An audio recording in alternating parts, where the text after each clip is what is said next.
वागर्थविव संपृक्तो वागर्थ प्रतिपत्तये जगतपितरौ वंदे पार्वती परमेश्वरौ। त्रिकाल वंदनीय प्रातः स्मरणीय पूज्य गुरुवार यांचं स्मरण करू।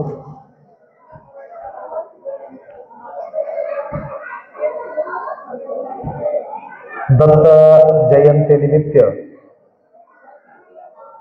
उपस्थित सर्व भक्तांच्या साक्षी स्वरूप शिवांचे स्मरण करू।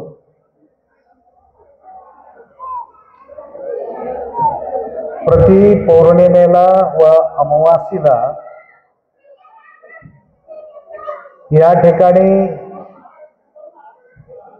त्यांच्या जीवनातील अनंत अडचणी माऊलीच्या सानिध्यामध्ये निरसन करून घेण्याकरता अपेक्षा बाळगून भक्तगण या ठिकाणी येत राहतात। त्यांचे काही प्रश्न आहे आपल्या समोर मांडतात। थोडासा हलका करून घेतात त्यांचे मनातला बोजा।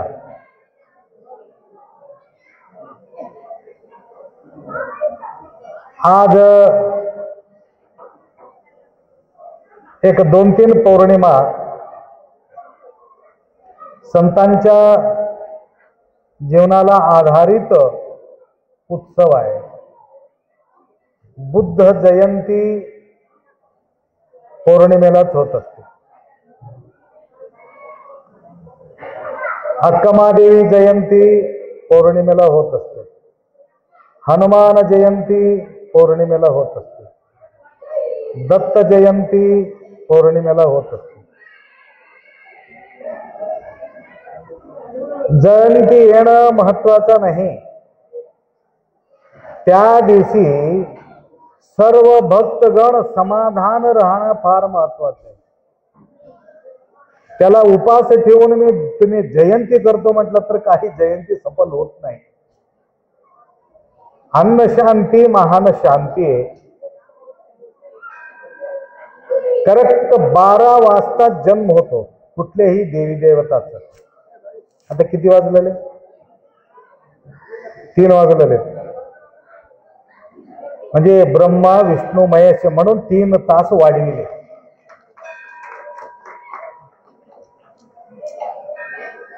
असं पुढच्या वेळेला तसं न होता, कारण फार लांबून लांबून लोक येतात, उशीर होतात म्हणून तशी उपाशीच जातात।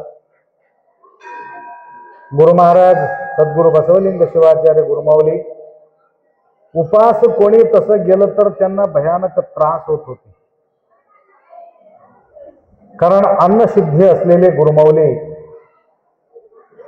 प्रत्येक व्यक्तीला पहिला प्रसाद घ्या नंतर माझ्याकडे दाखवून घ्यायला या म्हणून महाराज म्हणत होते, असं आम्ही ऐकलो। तर माऊलीला समाधान होण्याकरता आपण प्रसादाचा व्यवस्था पहिला चालू ठेवणं जरुरी आहे। म्हणून कलश स्थापनाच्या वेळेला सुद्धा आपण पहिलाच सुरुवात केलो प्रसादाचा व्यवस्था। 10 वाजताच प्रसाद प्रारंभ केलेले।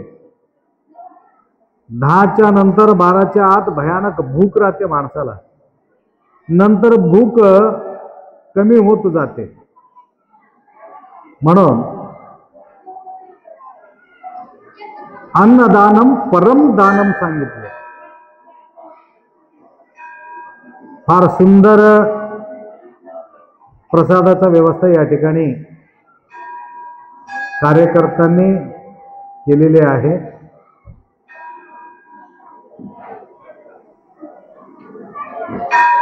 या अतिरिक्त या अन्नाचं महत्व, प्रसादाचं महत्व, तृप्तीचं महत्व काय असते थोडंसं तुम्हाला सांगतो। तुमचा नाश्ता झालं तर, नाश्ता झाले का? निवांत आहे ना? तरच बोलतो। कारण त्यांच्यापर्यंत तोपर्यंत त्यांचे बी होऊन जाते. परमदान कोणती आहे? या जीवनाचं कल्याण होण्याकरता, या मनुष्य जीवनामध्ये जीवन मिळवणं महत्वाचा नाही. पिट्टू सावकार ऐकू येवलं का? जीवन मिळणं महत्वाचं नाही. त्या जीवनात आरोग्य मिळणं फार महत्वाचं आहे. जन्मल्यापासून बेमार बेमार, दवाखाना दवाखाना दवाखाना, जन्मल्यापासून मला तर समाधान कुठं होणार आहे? जन्म विशेष आहे, जन्मासोबत आरोग्य राहणं सुद्धा विशेष आहे. ठीक आहे, आरोग्य बी राहिलं, जन्म मिळाले, तंदुरुस्त आहे, काही प्रॉब्लेम नाही. आयुष्य नसेल तर काय करणार आहे? जन्म मिळालेले आहेत, आरोग्य बी आहे, परंतु आयुष्य नाही. आयुष्य बी आहे, आरोग्य भी आहे, जन्म में भी आहे, पैसा नाही. काय करणार आहे? पैसा भी आहे, आरोग्य भी आहे, आयुष्य भी आहे, लेकरं नाही. म्हणून इथं येऊन बसलो. लेकरं हवं म्हणून, पाळण्यातील लेकरं माझ्या पोटात पडतील म्हणून विचार करून काय माया इथं बसले. आता एक माताजी इथं येऊन मला पाळणं आणून दिली. लेकरू झाले आपा, हा असं म्हणून पाळण्यात टाकायचे. तर हे सगळ्या गोष्टी मिळविण्याकरता आम्हाला काय करावं लागतं?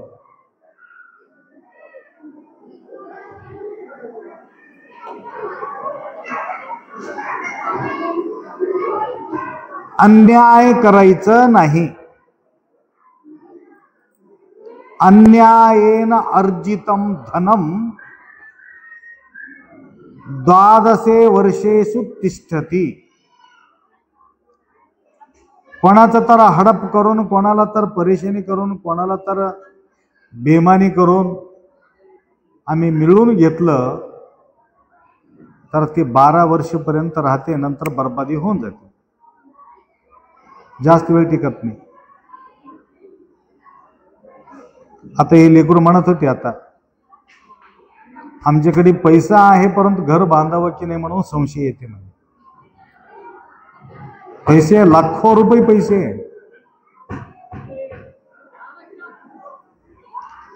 पैसा कोणाचा तर तकलीफ देऊन काढून घेत असेल तर थोडा अनुमान करायचं.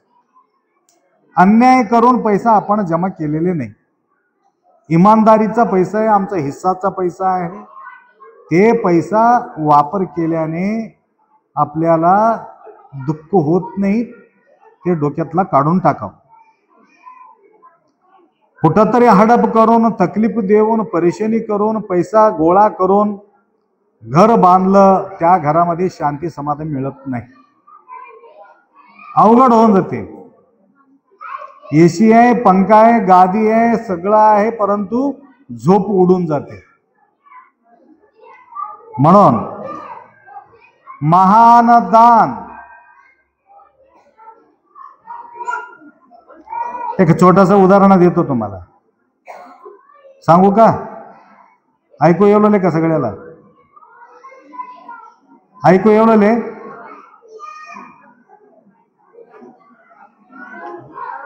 एक इमानदार, फार सुंदर राजा आणि राणी दोन मस्त राहत होते. काही कमी न होतं, तेवढंच लोकांच्या हितचिंतन करणारा राजा होता.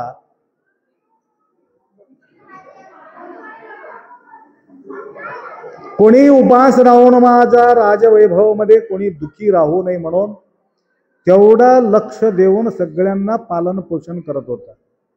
कोण? राजा. परंतु त्याला लेकरं नव्हते.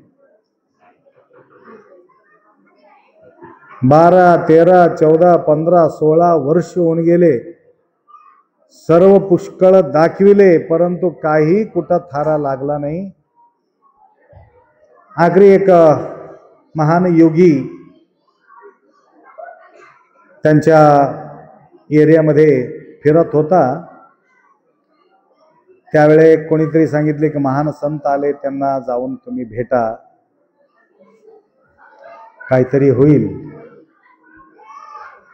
तरी सुद्धा तेवढा काही अपेक्षा बाळगत नव्हती. हे माझा जनता ही माझा लेकर आहे म्हणायचं. ते स्वतःचा लेकरू घेऊन काय करायचं. तरी सुद्धा एक माझ्याबद्दल कोणीतरी काहीतरी बोलतील का असं म्हणून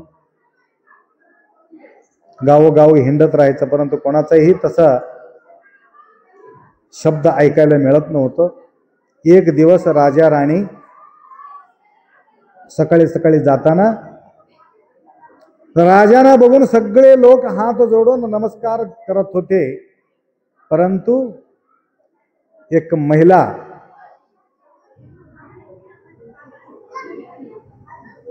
काय केली, सडा घालून रंगोळी घालत होती. रांगोळी. अचानक तिकडून राजा आला. राजाला बघितल्याबरोबर ते बाई आत जाऊन धडल्ल दिशी दरवाजा लावून घेतली. अरे, सगळे लोक माझा इंतजार करतात, हे बाई असं का केली सकाळी सकाळी. काही म्हटला नाही तो राजा. गेला तो. नंतर ते महिलाला बोलून घेतले. बाई असं का केलीस तू.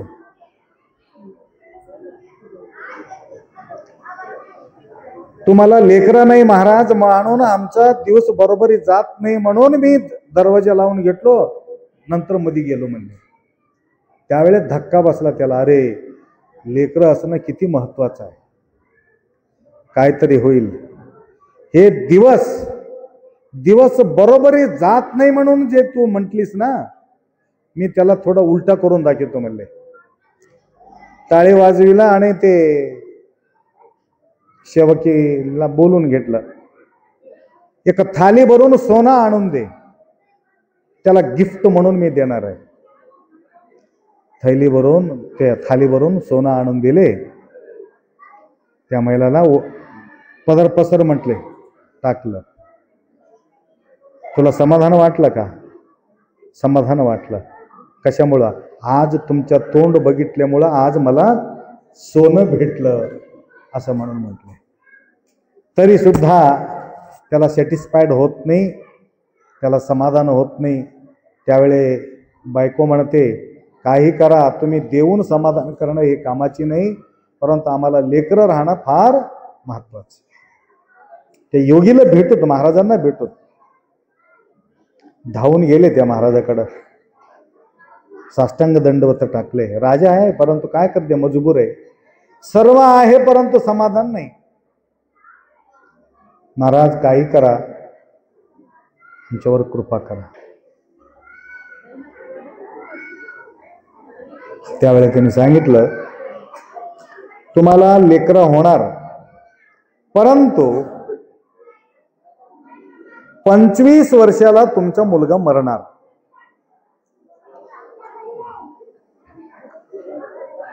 पाहिजे असलं तर देऊन टाकतो. ठीक आहे, हरकत नाही. 25 वर तर जीवन जगणार आहे ना. म्हणून आशीर्वाद घेऊन आले. सांगितल्याप्रमाणे पाळणा हलू लागले.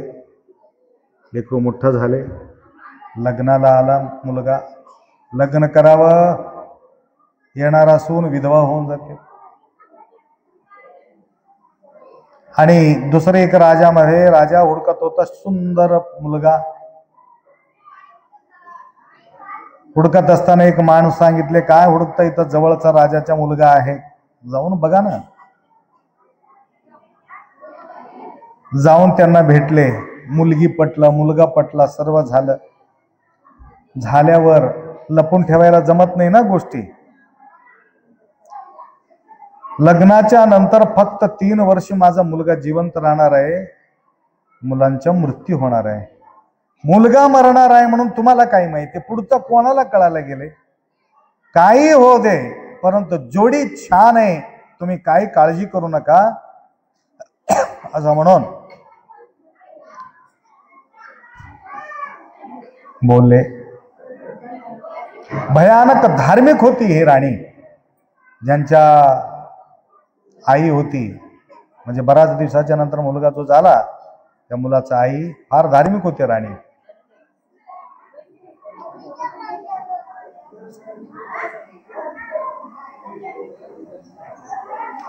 भयानक मोठा उत्सव होतो.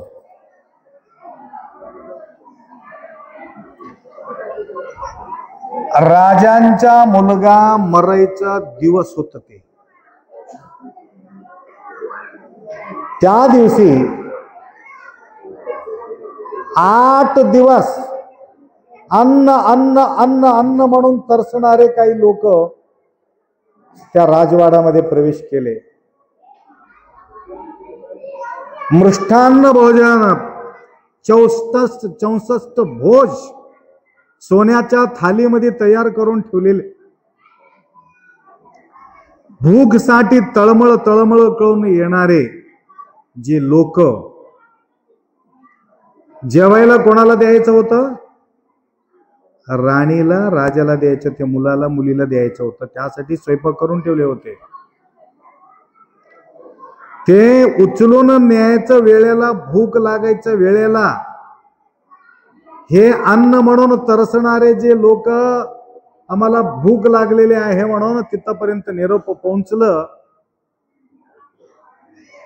तर भूक लागलेले लोकाला बोलून त्या सोन्याच्या थाली त्यांना देऊन टाकली, तुम्ही खावा.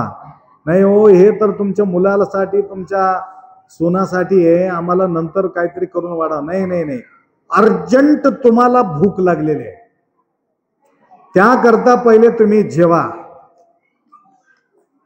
त्या आईला कळालं, तुम्हाला कोणाला कळालं, म्हणून टाळी वाजले. म्हणून गप गप गप गप गप सगळे बसून थाली खाली केले. ते खाली करून एवढं तृप्त झाले, त्यांना असलेले सबडा साफ करून टाकला. त्यावेळे दुसरा स्वयंपाक करून नंतर माझ्या मुलाला आणि सोनाला देतो, परंतु तुम्ही तृप्त झाला का? एवढा तृप्त झालो, एवढा आनंद झाले, आणि तुमच्या लेकराला आयुष्य आरोग्य ऐश्वर्य लाभो असं म्हणून आशीर्वाद देऊन टाक. तर त्या दिवशी मरणारा मुलगा मेले नाही. कशामुळं? अन्नदानम परमदानम. म्हणून जयंतीपेक्षा महत्वाचा गोष्ट म्हणजे प्रसादाचा व्यवस्था. मम तृप्तो महादेवी मम श्रेष्ठंतु जंगमहा. महादेवी ऐक, जे भूक लागलेले प्राणी पशु पक्षी जे त्याला अन्न मिळते त्यावेळे ऑटोमॅटिक माझा तृप्ती होते म्हणते. सगळ्याला उपाशी ठेवून तुम्ही आरती पूजा करत बसलं तर ते आरती पूजाचं फळ तुम्हाला मिळू शकत नाही. त्याच्या पोटाला मारून तुम्ही इकडे आरती करतो म्हटलं तर कसं होईल? भूक लागणारा माणसाला काय दिसते माहितीये का? फक्त अन्नच दिसते. कुठं बघितलं तर ते अन्नच दिसते. इथं भूक लागलेल्या माणसाचं नजर कुठं राहते? काय काय केलं असेल, कसं कसं असेल, किती छान असेल, सगळं ध्यान तिकडे राहते, कारण भूक लागलेली असते. न भूक लागलेल्या माणसाला कशाला आठवण येते? तो निवांत बसतो, काय काळजी करायची गरज नाही. तरी या अन्नदानामुळं त्यांचं आयुष्य वाढलं, त्यांचा संसार सुखाचे झाले. म्हणून आज उदगीर बघा किती छान योगायोग आहे. तुमचं बी सेवा लाभलेले आहे गावच्या मंडळीचं. तरी उदगीरकर काही वर्षापासून आमच्या सानिध्यामध्ये त्यांच्या सेवा लाभत आहे उदगीरच्या भक्तांचं. दत्तात्रय किती आहे? 3 आहे. ब्रह्मा विष्णू महेश. आज सेवा करणारे बी 3 आहेत. दोस्त आहेत ते ब्रह्मा विष्णू महेश सारखं. मी देवाचं ऐकलो, ब्रह्मा विष्णू महेश एकाला सोडून एक राहत नाही म्हणून. आमच्या जीवनात मी 3 व्यक्तीला बघितलो, हे बी 3 व्यक्ती एकाला सोडून एक राहतच नाही. कार्यक्रम करायचा असला तरी सुद्धा 3 मिळून या ठिकाणी सेवा करत आहे. तर नंतर माझं प्रवचन त्यांनी यूट्यूबच्या माध्यमातून ऐकतील. तर आज या 3 मूर्तींच्या सेवा लाभलेल्या आहे. 2 दिवस पौर्णिमा असल्यामुळं उद्याही फुल पब्लिक येणार आहे. उद्याचा सुद्धा या ठिकाणी सेवा घडणार आहे. तर आज दत्तांच्या जयंती आपण साजरी करत आहोत. जन्मदान देणारा देव आहे की मनुष्य आहे? जन्म देवाला मनुष्य देतो की मनुष्याला देव जन्म देव देतो? देव मनुष्याला जन्म देतो. परंतु या ठिकाणी आपण पाहतो मनुष्य देवाला जन्म दिलेले आहे माता अनुसूया. कशामुळं? तपश्चर्याच्या शक्तीमुळं, पतीचा सेवेमुळं. एवढा शक्ती आहे सेवामध्ये, एवढा मोठा शक्ती आहे. गुरुचा सेवा राहू दे, बायकोचा सेवा राहू दे, वडिलाचा सेवा राहू दे, आईचा सेवा राहू दे, समाजाचा सेवा राहू दे. सेवा असल्यानंतर सेवेचे फळ एक शक्तीच्या रूपानं आपल्या जवळ उभा असते. तसा पतीचा सेवा करून एवढा महान शक्ती मिळवून घेतलं. सूर्याला सुद्धा त्याने थांबून टाकलं. सूर्य थांबू शकते का? थांबू शकत नाही. परंतु पतिभक्तीमुळं सूर्याला हात केले की सूर्य थांबलं. बघा किती शक्ती आहे. म्हणून आज दत्तांचा जन्म आहे. जन्म कशा करता? जगाच्या कल्याणासाठी देवाचा जन्म होतो. तर आज काही भक्तांच्या मनोकामना दत्त दिगंबर भगवान तुमच्या मनोकामना पूर्ण करो. तर उदगीरचे 3 मूर्ती, उदगीरचे कुठे आहेत? या इकडं. उदगीर नाही हे करून टाकू, त्याला सत्कार करून टाकू. आता या ठिकाणी आरती होईल. आरतीच्या नंतर तुम्हा सगळ्यांना प्रसादाचा व्यवस्था होईल. आणि या कार्यक्रमाच्या परंपरा गणपतरावजी मुळे, शिवलिंगरावजी साखरे सम्राट व तसेच अजून त्यांच्यापासून अजून काही भक्तांची उत्पत्ती या ठिकाणी होऊ लागले. आज शिवकांतजी बळगोंडे एक नवीन वाचक या ठिकाणी आपल्याला भेटलेले आहेत. तर अशा प्रकारे या सत्कार्यामध्ये सर्वांचा सहयोग या ठिकाणी लाभावा एवढा अपेक्षा व्यक्त करतो. आणि या 3 मूर्ती 3 मूर्तीमध्ये 2च दिसू लागले. अच्छा हा तिवरी सत्कार माडे केले गोविंद सर.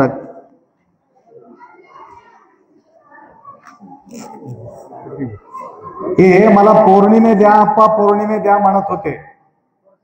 तर कसं योग जुळून आलं बघा. दत्तात्रय जयंतीचा पौर्णिमे आज तुम्हाला जुळून आलं. हे काय ना भूतो न भविष्यती. कारण आम्ही 3 आहो. दत्तांच्या जयंतीचा उत्सवाच्या निमित्त द्या म्हणून त्यांनी म्हटले नाही, परंतु आम्ही होऊनच त्यांना म्हटलं हे पौर्णिमेला या म्हटलं. तर आजच मला कळालं की दत्तांचं विशेषता असं असतो तिघाचा शक्ती आम्हाला गरज आहे, म्हणून या तीन मूर्तीचा सेवा या ठिकाणी लाभत आहे.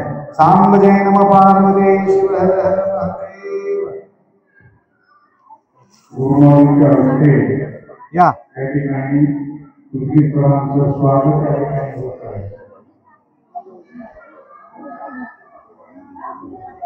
जोडी आहे का? हा थांबा, हे बी जोडी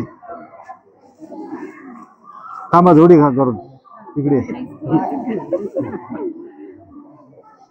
अजून एक जोडी इकडे. तुम्हाला एकट्यालाच तर घालते.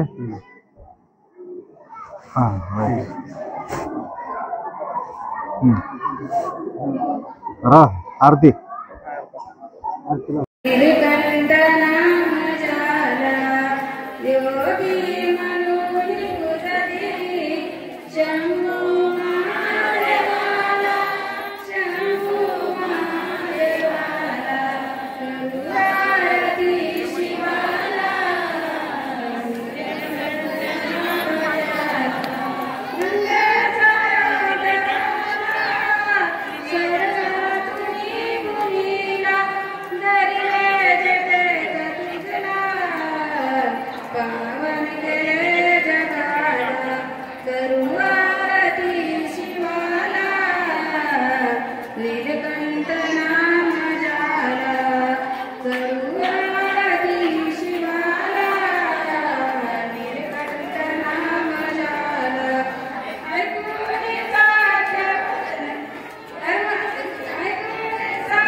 स्नान काशीला अन्न प्रसाद माऊर गडाला स्मरण केले केदारलिंगाला प्रत्येक दिवशी नेम चालवी जुवाळा जुरे प्रत्येक दिवशी